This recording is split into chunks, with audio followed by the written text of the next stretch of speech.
अलंकापुरी पुण्यभूमी पवित्र, तिथे नांदतो ज्ञान राजा सुपात्र.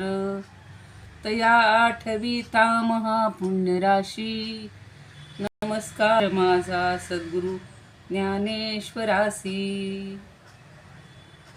नमोऽनंताय शुद्धाय कूटस्थायात्मने नमः. प्रेमाम्बुधिविहाराय ज्ञानराजाय ते नमः.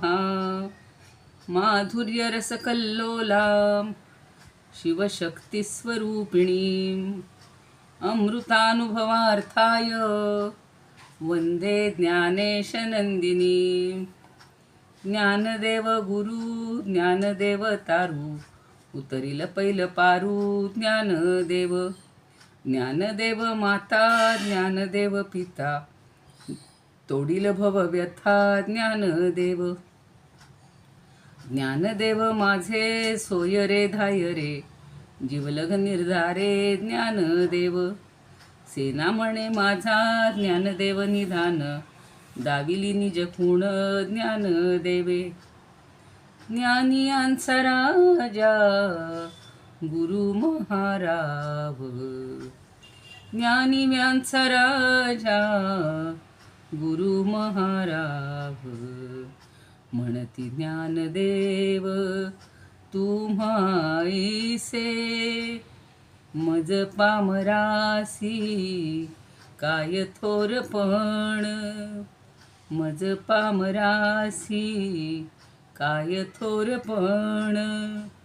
पायीची बहाण पायी बरी, ब्रह्मादिख जेथे तुम्हा ओळंगणे.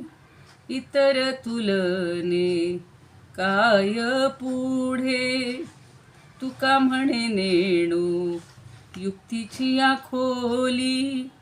म्हणून ठेविली पायी डोई, म्हणून ठेविली पायी डोई.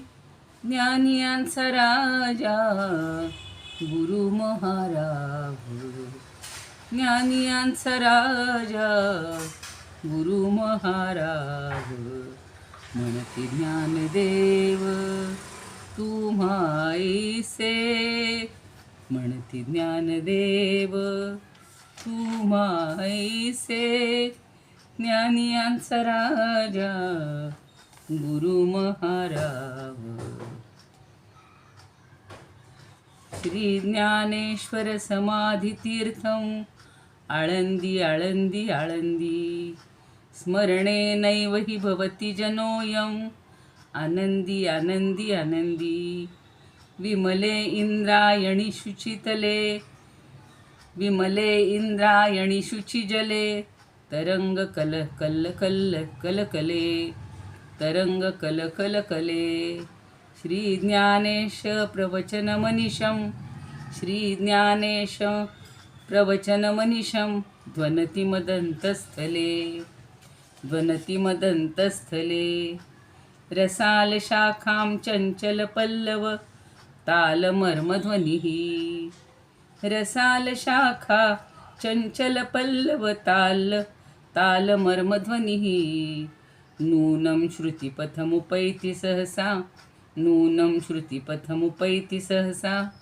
ज्ञानेश्वरवाणी. कुंजे कुंजे विहंगमाला, कुंजे कुंजे विहंगमाला. मंगलकलकूजनं नदति मदन्तःकरणे नूनं ज्ञानेश्वरगीतं. नदति मदन्तःकरणे नूनं ज्ञानेश्वरगीतं. तरंगिणी जलविचलित विवलित, तरंगिणी जलविचलित विवलित. ललित दीपिका प्रभा, ललित दीपिका प्रभा. अहो भासते कापि समक्षं, अहो भासते कापि समक्षं. ज्ञानेश प्रतिभा. सुवर्णपल्लव पुण्यपिप्पले, सुवर्णपल्लव पुण्यपिप्पले. इहस्थले भगवन्, इहस्थले भगवन्. जने जने ज्ञानेश भासते, जने जने ज्ञानेश भासते सदैव परमात्मन, सदैव परमात्मन. ज्ञानेश्वर महाराज की जय. पंढरीनाथ भगवान की जय. जय तू ज्ञानेश्वर, जय तू श्रीकृष्ण. आज सोमवार 26 मे. बघता बघता मे महिना संपत आलेला आहे. आपण 16व्या ओवीकडे वाटचाल करणार आहोत. तुम्ही श्रोते जगदीश मूर्ती, तेथे माझी व्युत्पत्ती किती. बुद्धिहीन अल्पमती सलगी करीते. चातुर्य नाही, कला नाही, प्रबंध नाही, भक्ती ज्ञान वैराग्य नाही, गौल्यता नाही वचनाची. ऐसा माझा वाग्विलास, म्हणून बोलते सावकाश. भावाचा भोक्ता जगदीश म्हणून या. अनेन प्रियतां देवो भगवान जानकीपती. श्रीरामचंद्र पूर्वेशाम अस्माकं कुलदैवतं. श्रोता भक्ता श्रीराम समर्थ, श्रीराम समर्थ. जय जय रघुवीर समर्थ. ज्ञानेश्वर महाराज की जय. सर्व श्रोत्यांच्या हृदयस्थ परमात्म्याला वंदन करते आणि आपल्या आजच्या 16व्या ओवीपासून आपण पुढचा भाग घेणार आहोत. सगळ्यांच्या आता लक्षात आलेलं आहे की ज्ञानदेवांनी हे सगळा अद्वैत सिद्धांत सांगितला आहे. तिकडं समर्थांनी तोच अद्वैत सिद्धांत किंवा अद्वैत वेदांतच सगळा सांगितलेला आहे. म्हणजे जग आणि हे ब्रह्म किंवा ब्रह्म आणि ही माया हे सगळं एकच आहे. आपण त्याच्यावर फक्त एक एक अशा कल्पना करत जातो. तर 15व्या ओवीत काय पाहिलं होतं बघूया.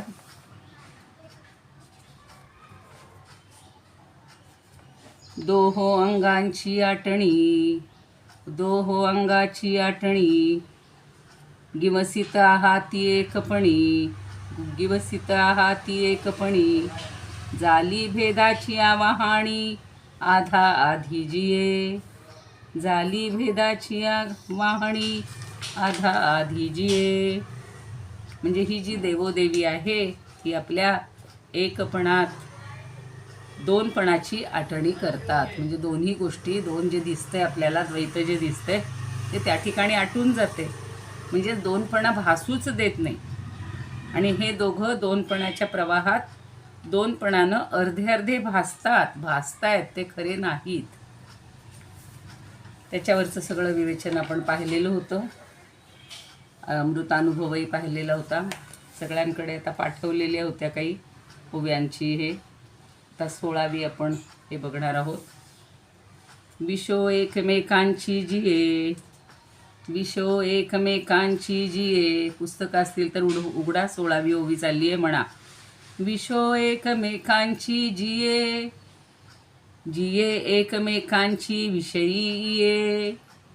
जिये एकमेकांची विषयी ये.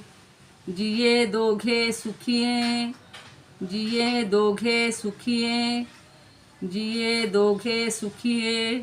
जिये दोघे, जिये दोघे. काय जिये जिये शब्द वापरलेला आहे बघा. आता विशो, विशो म्हणजे विषय. एकमेकांची जिये, जिये म्हणजे जन्मतात, जन्मे. आणि पुन्हा जिये म्हणजे जी दोघे, जिये दोघे म्हणजे जी दोघे. एका जियेचा अर्थ जन्मे घ्यायचा आणि एका जिये दोघेचा अर्थ घ्यायचा जी दोघे. मराठीत आपण म्हणतो जी दोघे ते. जी दोघे सुखिये, जिये दोघे. म्हणजे ज्या दोघांच्यामुळं, एकमेकांच्यामुळं हे दोघं अत्यंत सुखी असतात. म्हणजे एकमेकांमध्ये ते कसे आहेत तर विषय आणि विषयी भावाने आहेत आणि एकमेकांमुळं सुखी आहेत. विषय म्हणजे जो अभ्यासायचा असतो तो विषय आणि अभ्यासणारा तो विषयी. पण हे दोघं जरी भिन्न असले तरी ज्या वेळेला आपण चांगदेव 65 पाहिलं की ती त्रिपुटी ज्ञाता ज्ञेय ज्ञान, ही सगळी त्रिपुटी आहे.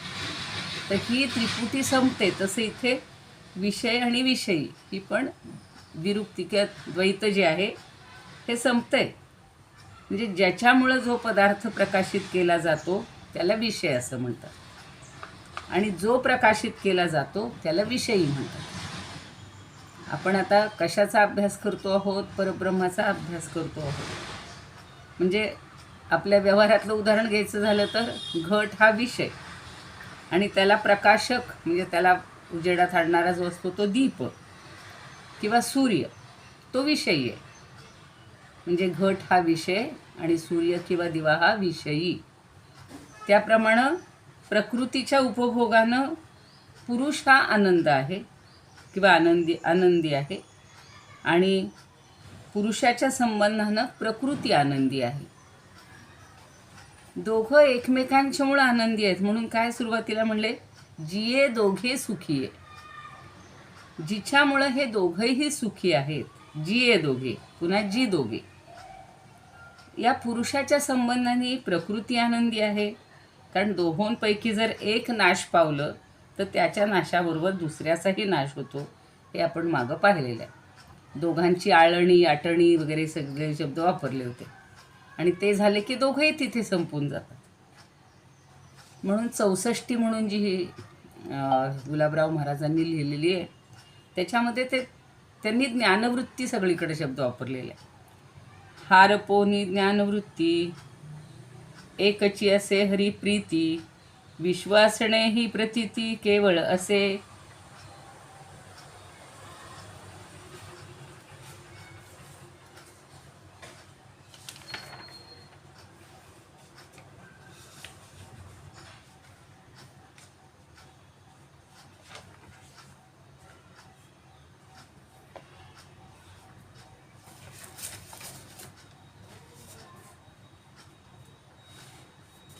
आता इथं वेगळं म्हणतायत ते ऐका जरा.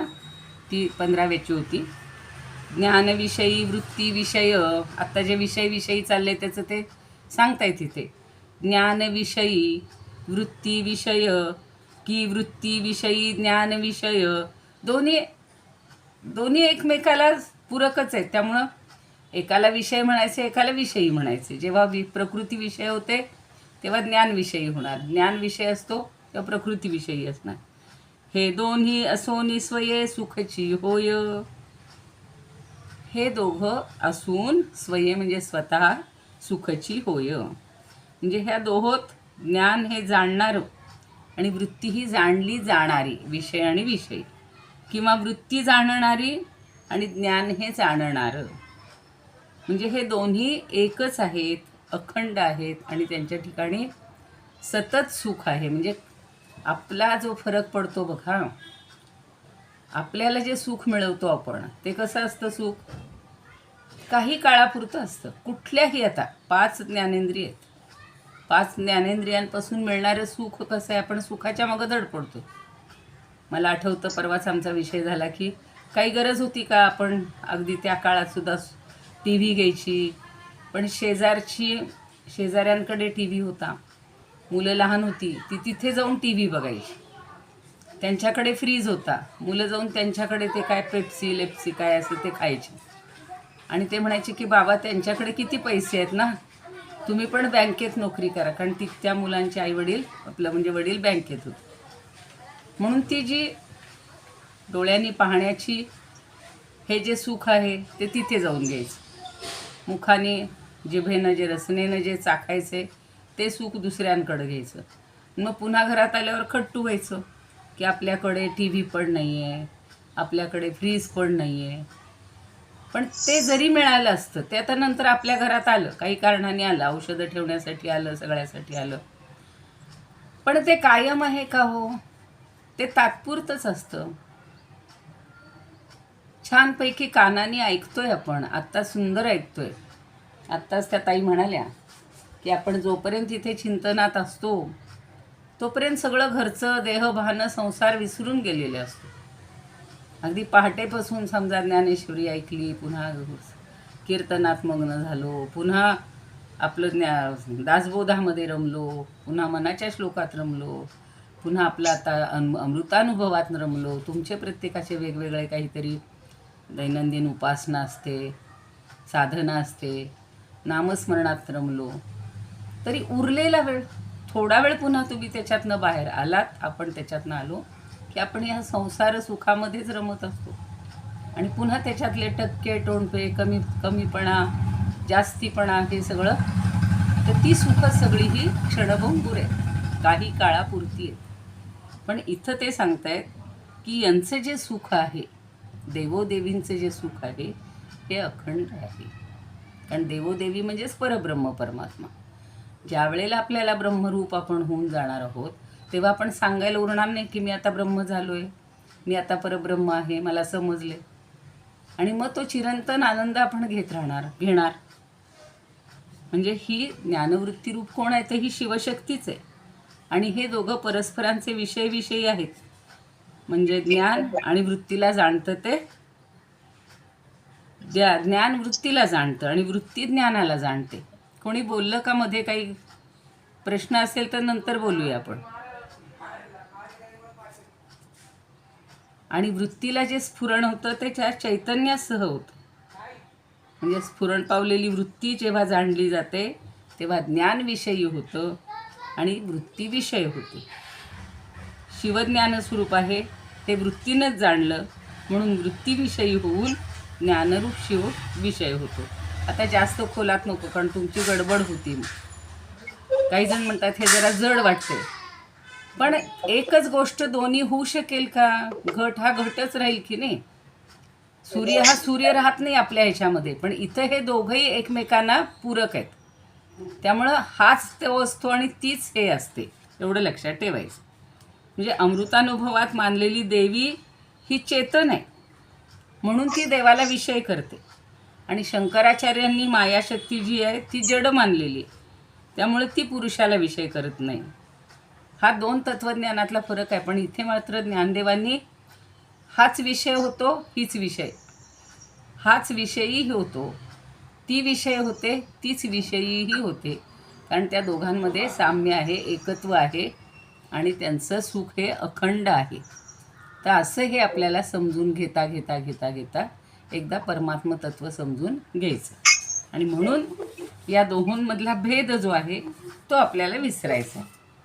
आता आपण अमृतानुभव म्हणजे संस्कृतमधला जो आहे तो पाहणार आहेत, तो श्लोक बघणार आहोत.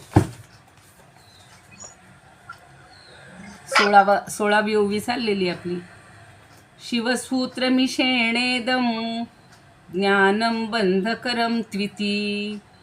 शिवसूत्रमिषे, कुणास तरी माईक चालू आहे. सुमनताई बंद करा माईक. हां.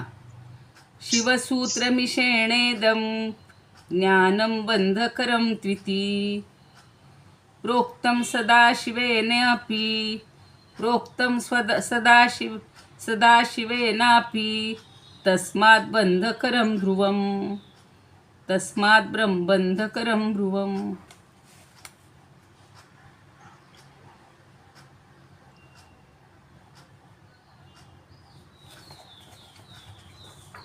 चुकून माझा दुसरा हे उघडला गेला होता.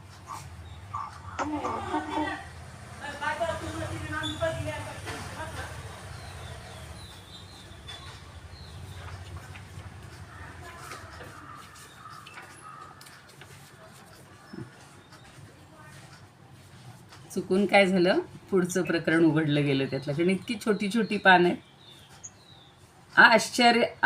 आश्रयश्चैकमेकस्य, आपण एकमेकाचा आश्रय कसे आहेत ते पाहतोय ना.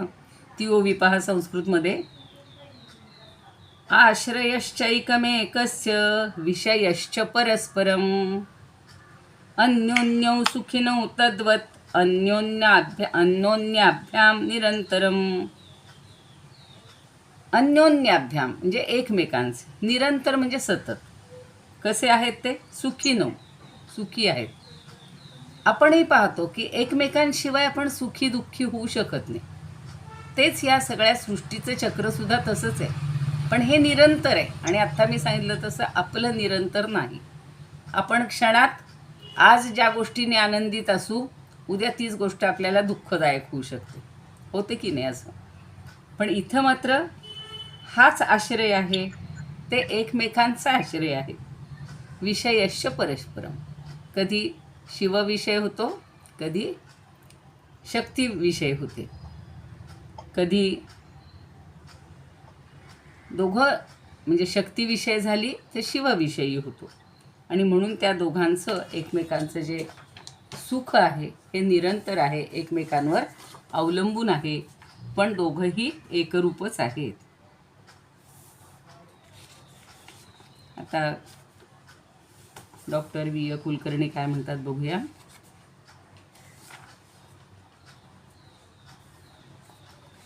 ही दोघं एकमेकांचा विषय बनतात आणि ते दोघं एकमेकांचे विषयी बनतात. मी आत्ता सांगितलं तसं. हाच विषय बनतो, तोच विषयी बनतो. ती विषय बनते, तीच विषयी बनते. आणि ती दोघंही एकमेकांमुळे सुखी आहेत. म्हणजे विश्वरे रूपानं जो भेद प्रवाह सुरू झालेला आहे त्याचं कारण ह्या चैतन्याचा किंवा शिवाचा विषय आणि प्रकृती हा विषयी म्हणजे भोगता. आणि प्रकृतीचा म्हणजे शक्तीचा शिव उपभोग घेतो. प्रकृतीचा शक्तीचा विषय चैतन्य म्हणजे शिव आणि विषयी म्हणजे भोगती म्हणजे भोग घेणारी ती स्वतः होते, तेव्हा ती चैतन्याचा म्हणजे शिवाचा उपभोग घेते.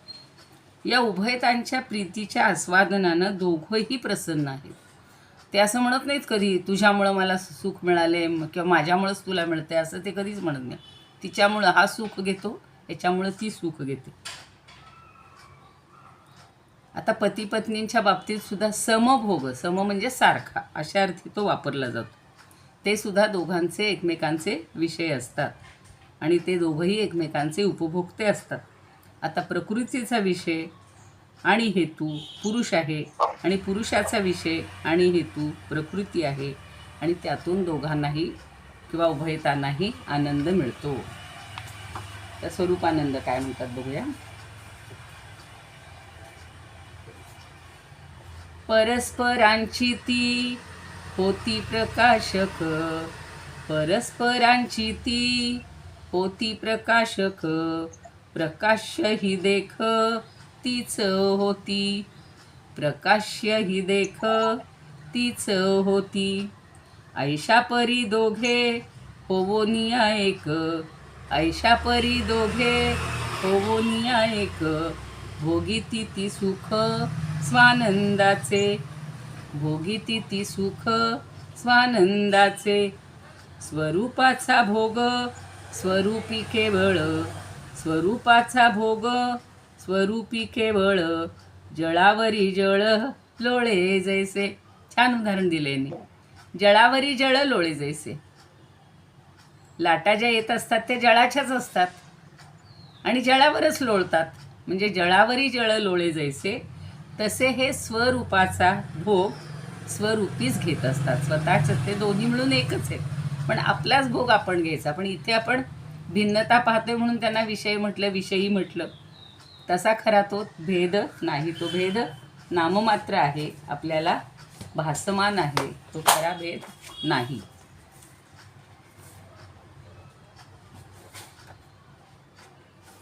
आता मानसी डॉक्टर मानसी कणेकर त्यांच्या शब्दात काय म्हणतात बघा. हे दोघं परस्परांचा विषय म्हणजे प्रेम आहे आणि विषयी म्हणजे पण प्रेमच. आणि त्यांची इतकी अन्योन्य प्रीती आहे की ती फक्त परस्पर प्रेम सुखाची देवाणघेवाण करतात.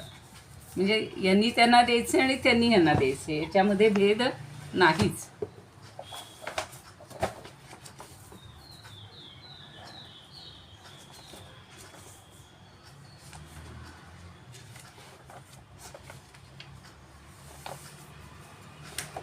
आता विषय आणि विषयीचं सगळं तुम्हाला म्हणजे बेसिक जे आहे, मूळ जे आहे ते समजलं असेल की विषय कशाला म्हणायचं.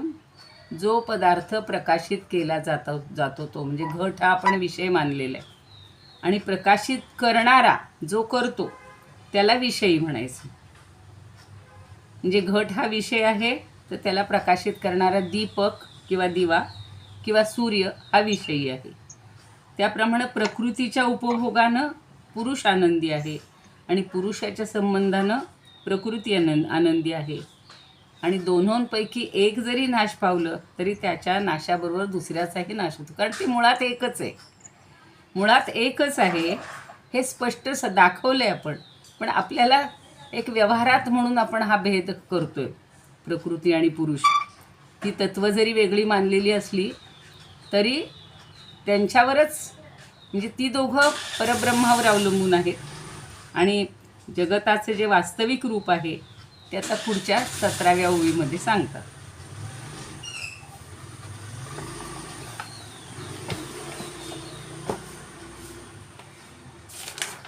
त्या 17वी ओवी बघा. पुरुष नाम भेदे आहे का तुमच्याकडे? म्हणा म्हणा म्हणा म्हणा.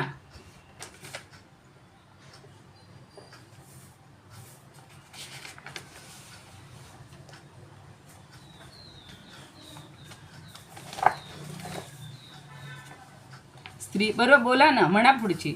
स्त्री पुरुष नाम भेदे शिवपण येखले नांदे जग सकळ आघवे आधार्धे पणे जी ही आधार्धे, म्हणजे अर्ध्या अर्ध्या भागानं भरलेलं आहे. स्त्री पुरुष नामभेदे. खरं स्त्री आणि पुरुष हा केवळ नामापुरता भेद आहे, खरा भेद आहे का? नाही. शिवपण एकले नांदे, कारण शिव काय आहे? ज्ञान आहे, ज्ञानरूप आहे आणि तो चिरंतन. जग सकळ आधार्धे पणे जी ही, शिवपणच स्त्री पुरुष या नामभेदानं नांदत आहे. आणि हे जग कसं आहे? यांच्या अर्ध्या अर्ध्या भागानं भरलेलं आहे. म्हणजे नावापुरता ह्यांचा भेद आहे. हे शिवपण एकलंच आहे. खरं शिव हाच काय म्हणू आपण, ज्ञान आहे, श्रेष्ठ आहे. आणि त्यामुळं त्यांच्यामध्ये भेद हा फक्त नावापुरता आहे. जग हे त्या दोघांच्या ह्याने अर्ध अर्ध भरलेलं आहे. जयासेनी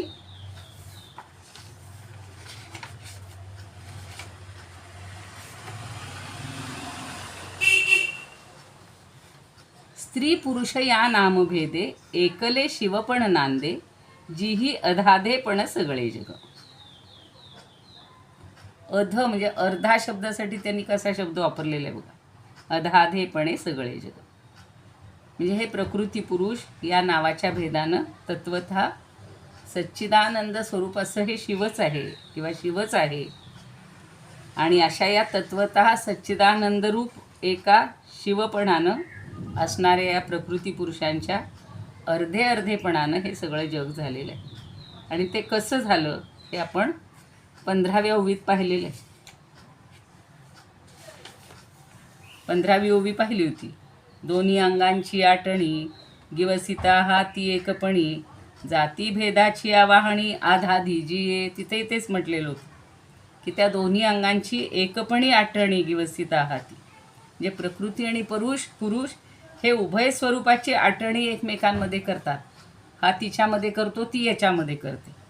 म्हणजे प्रकृती आणि पुरुष हे पारमार्थिक स्वरूप म्हणजेच परब्रह्म चैतन्य आहे. आणि विचारानं पाहिलं तर त्याच्यात भेद नाही आहे. ज्ञान झालं तर त्यांच्यात भेद नाही आहे. प्रकृती पुरुषांच्या अर्ध्या अर्ध्या भागानं हे सगळं जगत बनलेलं आहे. काल ते झालं होतं अस्थिभाती, त्याच्यावर उमाताईंनी आपल्याला स्पष्टीकरण पण केलेलं होतं.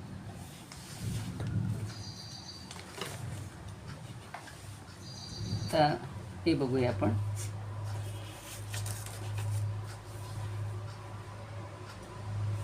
चौसष्टीमध्ये काय म्हणतायत बघा.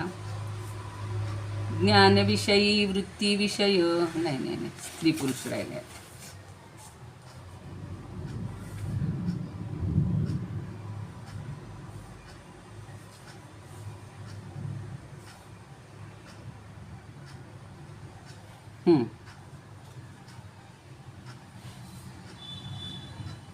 तर शिव आणि शक्ती हे दोघंही कसे आहेत? स्त्रीलिंगी आणि पुल्लिंगी अशी ही नामं आहेत किंवा असा नामभेद आहे.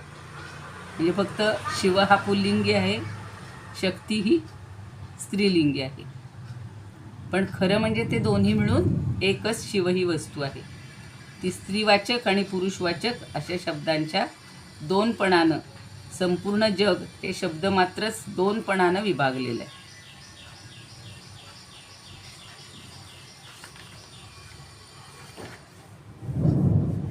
आता देवोदेवी किंवा ज्ञानवृत्ती यात स्त्रीवाचक शब्द आणि पुरुषवाचक शब्द एवढाच फरक आहे.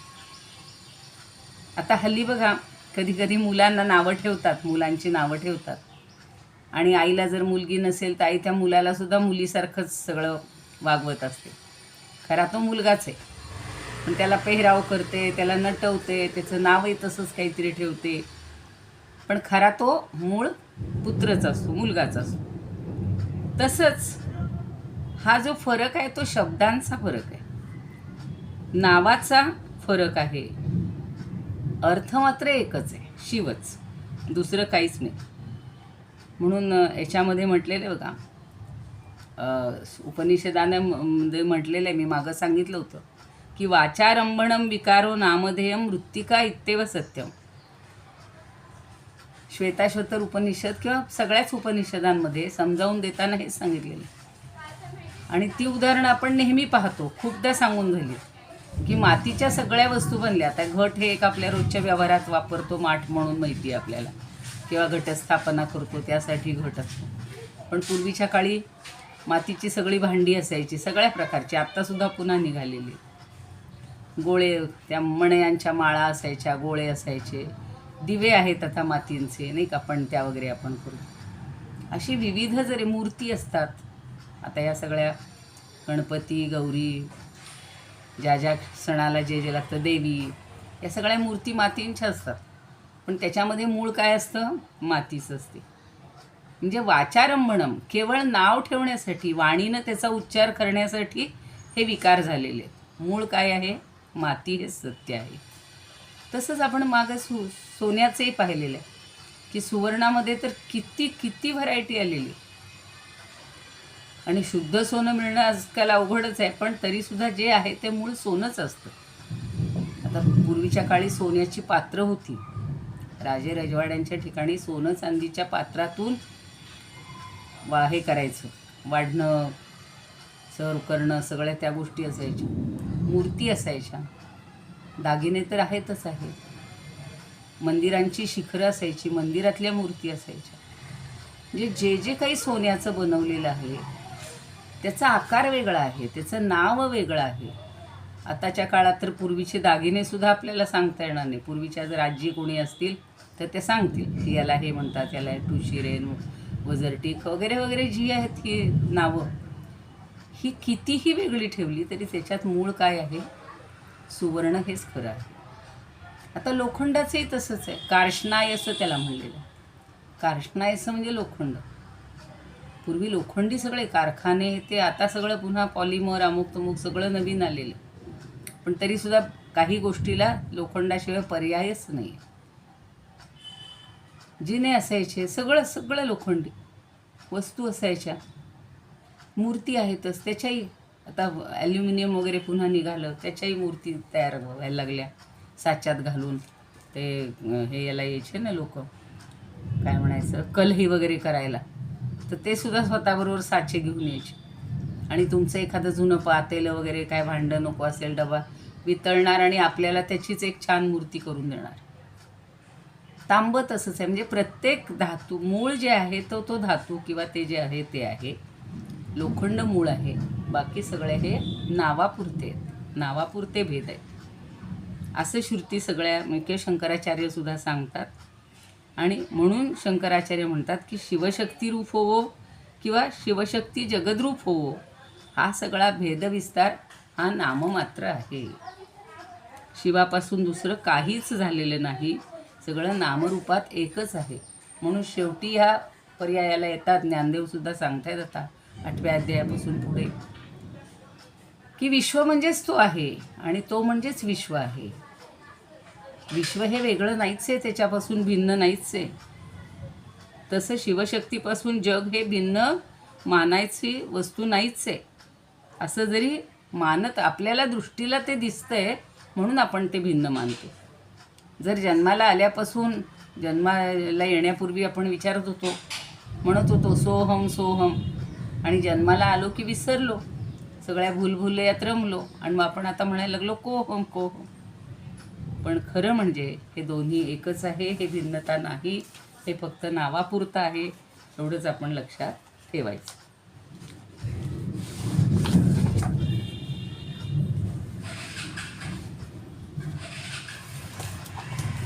आता 17व्यामध्ये अनुभवामृतात काय म्हणतात बघा. संस्कृत.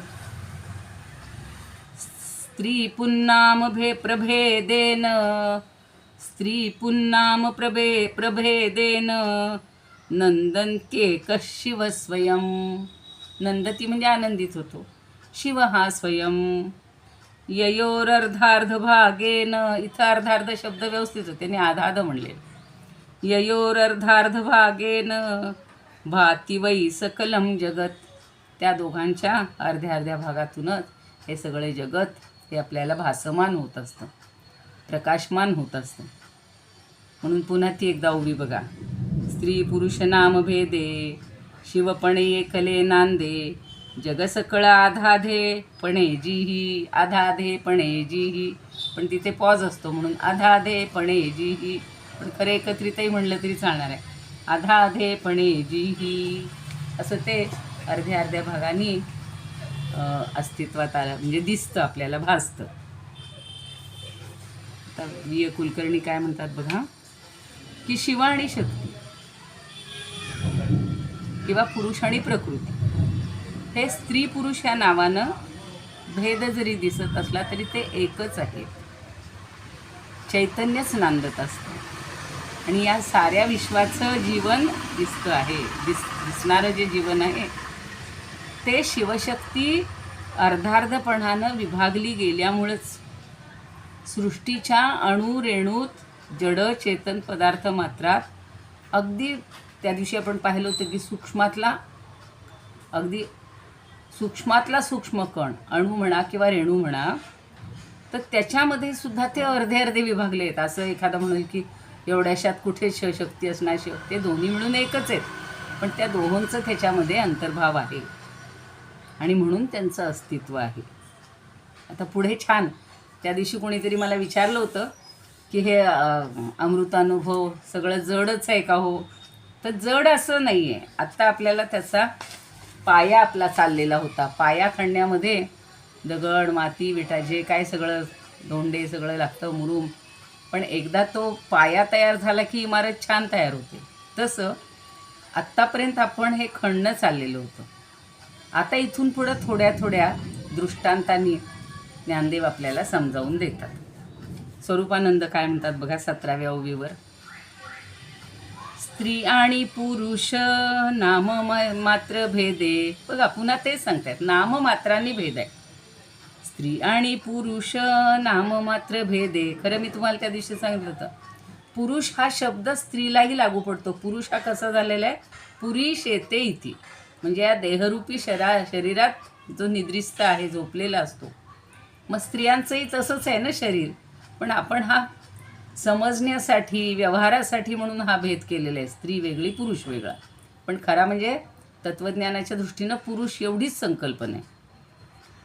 स्त्री आणि पुरुष नाममात्र भेदे, एकलेची नांदे शिव तत्व, एकलेची नांदे शिव तत्व. अर्ध अर्ध भागी एकपणे दोन, अर्ध अर्ध भागी एकपणे दोन. राहिली भरोन त्रैलोक्यती, राहिली भरोन त्रैलोक्यती. अशी ती या त्रैलोक्यामध्ये भरून राहिलेली आहे, त्यांच्यामध्ये काहीही भेद नाही. म्हणजे हा फक्त नावानी भेद आहे. नावाच्या भेदानं तत्वता शिव एकच आहे. आणि आता आपण लक्षात ठेवायचं की सच्चिदानंद रूप असं जे शिवपण आहे, शिवपणानं असणारं, ते या प्रकृती पुरुषांच्या अर्ध्या अर्ध्यापणानं हे सगळं जग निर्माण झालेलं आहे. आणि त्याचं कसं आहे, ते कसं अर्ध्या अर्ध्या भागाने झालेलं आहे ते आपण 15व्या ओवीतही पाहिलं. आणि त्याच्यासाठी आता पुढे एक छान उदाहरण देणार आहेत, दृष्टांत देणार आहेत, तो आपण आता उद्या बघूया.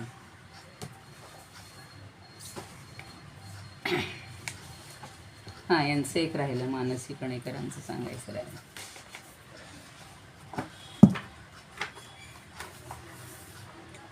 सगळ्यांनी तेच फक्त त्यांच्या शब्दात जरा वेगळ्या वेगळ्या पद्धतीनं मांडलेलं आहे. त्यांनी थोडंसं असं म्हटलं आहे की एक शिवस्वरूप स्त्री पुरुष अशा नामभेदानं दोघं अर्धे अर्धे झाले. मूळ परमशिवत्व स्वतःला सतत उपलब्ध आहे. तोच परिपूर्ण शंभू स्वसंवेद्यतेनं शिवा बनून स्वतःला जाणतो आहे. शिवा म्हणजे स्त्रीलिंगी. आणि असं मूळ शिव पण एकलच नांदत आहे. ज्ञानोत्तर प्रेमलक्षणा भक्तिसुखासाठी सगळे जग अर्धे अर्धेपणाने परिपूर्णतेची आस धरून आहे किंवा जगतं. म्हणजे आपल्याला मगाशी पाहिलं की दोघं एकमेकांचं सुख घेतात किंवा परस्परांमध्ये सुखाची देवाणघेवाण करतात. आता ज्ञानदेवांचं हे जे सगळं साहित्य आहे, वाङ्मय आहे, हे कशासाठी अभ्यासायचे? फार स्वतःसाठी आनंद घ्यायचा आहे, तो स्वांत सुख आहे. कारण सगळ्या साहित्यातून आपल्यापर्यंत राहतं, पाझरतं ते म्हणजे चैतन्य. वात्सल्य म्हणजेच प्रेम. आणि अनुभवामृतात सुद्धा ज्ञानेशांनी 5ही आत्मिक प्रीतीच्या जोड्या आपल्याला 5 जोड्या सामरस्याने दाखवत आहेत किंवा एकजीवितेचं दर्शन घडवत आहेत. हे जे आहे प्रेमाचं रूप, हे शुद्ध निखळ आहे आणि आत्मिक प्रेमानुभवाचे चित्रण आहे. हे व्यावहारिक सुखाचं किंवा प्रेमाचं चित्रण नाहीच. आत्ताच कोणतरी म्हणत होतं, एक फोन आलेला होता माझ्या एका आमच्या मैत्रीण म्हणा किंवा थोड्या वृद्ध आहेत त्या. आता त्या सांगत होत्या की मुलं मोठी झाली, नोकरीला गेली, परदेशात गेली, कोणी इथे राहिली, त्यांची लग्न झाली, त्यांची मुलं मोठी झाली, ती पुन्हा परदेशात गेली. हा सगळा पसारा आपल्या घरामध्ये इतका वाढत जातो. पूर्वीच्या काळी सुट्टीला सगळे घरी एकत्रित यायचे, मग तो एकत्रित येण्याचा आनंद खूप मिळायचा. पण आता तो आपापल्या कामामध्ये मग्न आहे. पण मूळ जे आहे ते चैतन्य एकच आहे. किती म्हणजे कुठल्याही रूपाने ते असू देत, आता मुलींच्या रूपानं असू देत, नातवांच्या रूपानं असू देत, किंवा व्यवहारातल्या जगातल्या, आता बघा इतका पाऊस पडतोय, ते सुद्धा त्याचाच सगळा आविष्कार आहे. मूळ त्याच्यामध्ये चैतन्यच आहे, ब्रह्मचैतन्यच आहे. आणि तेच आपल्याला तिथपर्यंत पोहोचायचं आहे. प्रत्येकामध्ये हा शिव भरून राहिलेला आहे. शिवात्मा किंवा हे, तर त्यांच्यामध्ये आपण येऊया, समाविष्ट किंवा त्यांचं ज्ञान करून घेऊया. थांबूया. कोणतरी बोलतायत. आता शेवट राहिलेला आहे, फक्त प्रार्थना आणि हे म्हणायचे आरती. आज आरती कोणी म्हणणार असेल तर सांगा. इदमुपकर्तुं भुवन मंडलम समुदितमिव भास्करम सादरम वंदे ज्ञानेश्वरम. त्रिभुवनमाता भगवद्गीता लोकमंगला लोकविश्रुता लोकहितं संततं ज्ञायता. येन ज्ञानेश्वरी विरचिता श्रित्वा प्राकृतगिरं सादरं वंदे ज्ञानेश्वरं सादरं वंदे ज्ञानेश्वरं. दुसरं कडवं म्हणा. म्हणू का? दुसरं कडवं म्हणा. बर म्हणते. ती 3 कडवी आहेत. बरं ठीक आहे.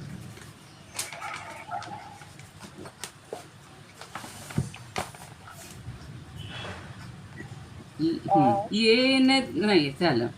गीताशास्त्रं क्वां बुद्धिकल्पं गीताशास्त्रं क्वां बुद्धिकल्पं नवन्तदीयं वयः क्वचाल्पं नवन्तदीयं वयः क्वचाल्पं. विषयविपदां, विषय म्हणजे सहन केल्यात त्यांनी. विषयविपदां व्रात्यमनल्पं विषयविपदां व्रात्यमनल्पं. वाग्यज्ञेन च येन भूषितं वाग्यज्ञेन च येन भूषितं सरस्वती मंदिरं सादरं वन्दे ज्ञानेश्वरं सादरं वन्दे ज्ञानेश्वरं. तिसरंही म्हणते मग. यत्र शारदा कृपा प्रसादः यत्र शारदा कृपा प्रसादः यस्य श्रवणात् परमानन्दः यस्य श्रवणात् परमानन्दः निहितो यत्रामृतनिश्चन्दः. खरंही म्हणायलाच पाहिजे रोज कडवं. निहितो यत्रामृतनिश्चन्दः काव्यतत्त्वयोः कृतवन्तं तत् काव्यतत्त्वयोः कृतवन्तं तत् रसायनं मधुरं सादरं वन्दे ज्ञानेश्वरं सादरं वन्दे ज्ञानेश्वरं सादरं वन्दे ज्ञानेश्वरम्. आरती ज्ञानराजा महाकैवल्य म्हणताय कोणी? महाकैवल्य तेजा सेविती साधू संत मनुवेधला माझा. आरती ज्ञानराजा लोपले ज्ञान जगी हित नेणती कोणी. अवतार पांडुरंग नाव ठेविले ज्ञानी. आरती ज्ञानराजा कनकाचे ताट करी उभ्या गोपिका नारी. नारद तुंबरू हो सामगायन करी. आरती ज्ञानराजा प्रगट गुह्य बोले विश्व ब्रह्माची केले. राम जनार्दनी पायी मस्तक ठेविले. आरती ज्ञानराजा महाकैवल्य तेजा सेविती साधू संत मनवेधला माझा. आरती ज्ञानराजा. ज्ञानेश्वर महाराज की जय. पंढरीनाथ भगवान की जय. जय तू श्रीकृष्ण, जय तू ज्ञानेश्वर.